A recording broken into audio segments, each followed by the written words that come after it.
नाज़रीन, नवाज़ शरीफ साहब की री एंट्री पाकिस्तान की सियासत में हो चुकी है और अब तक उनकी जो हरकत और सकनात और जो बयानात हैं, आज की जो उनकी तकरीर है, उसकी रोशनी में कुछ तज्ज़िया पेश करना चाहूँगी। सबसे पहली बात जो देखने में आती है वो ये है कि नवाज़ शरीफ साहब इस दफ़ा अमन का पैगाम लेके पाकिस्तान में और पाकिस्तान की सियासत में वापस आए हैं और ये अमन बैरून मुल्क के लिए भी, अपने हमसायों के लिए और अंदरून मुल्क भी।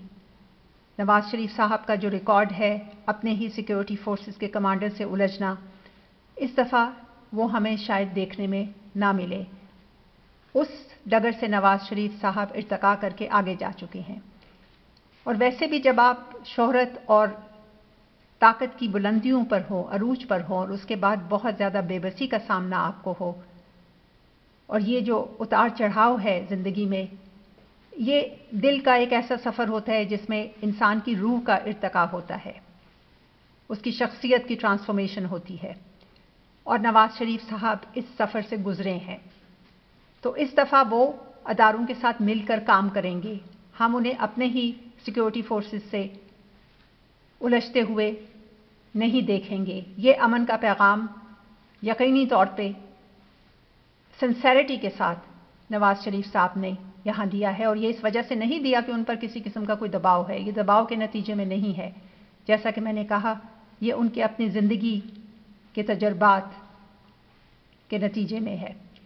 दूसरा ये कि ना ही नवाज़ शरीफ साहब इस दफ़ा हमें ये कहते हुए सुनाई देंगे कि अफ़गानिस्तान में जाके हमारी अफ़वाज पाकिस्तान जंग करें, जो वो पहले कहते थे जबकि नेटो अफ़वाज होती थी अफ़गानिस्तान में, और जिस की वजह से डॉन लीक्स का एक स्कैंडल भी हमें देखने में आया।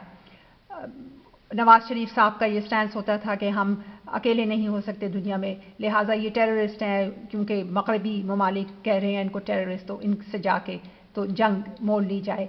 इस दफ़ा वो ऐसा नहीं करेंगे।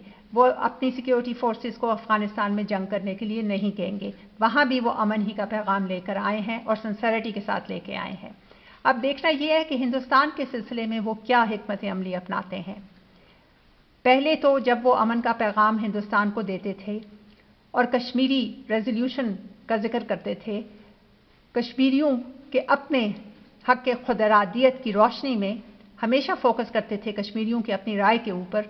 अब नरेंद्र मोदी ने जो किया है, कश्मीर को जिस तरीके से ग़स्ब किया है, इंटरनेशनल लॉ की भी वायलेशन की है, कश्मीरियों की भी वायलेशन की है, पाकिस्तान की भी वायलेशन की है, तो इन 3 वायलेशंस के बाद नवाज़ शरीफ साहब क्या रद्द अमल और क्या हिकमत अमली इख्तियार करेंगे हिंदुस्तान के बारे में, ये हमें अभी आगे जाके देखना है। क्या हिंदुस्तान को भी वही अमन का पैगाम देंगे वो, और अगर देंगे तो उसको किस तरीके से इन्फोर्स कर पाएंगे कि कश्मीरी मसला जो है वो हल हो जाए, ये आगे जाके देखना है। इस सिलसिले में फ़िलहाल हम कुछ कह नहीं सकते। हालात व वाक़यात हमें क्या बताते हैं, उसकी रोशनी में फिर आपके सामने हाजिर होंगी। अब तक के लिए इतना ही। आप देख रहे हैं ज़ीनिया सत्ती। चैनल को सब्सक्राइब कीजिए। हालात व वाक़यात के तज्ज़िये का चैनल है ये।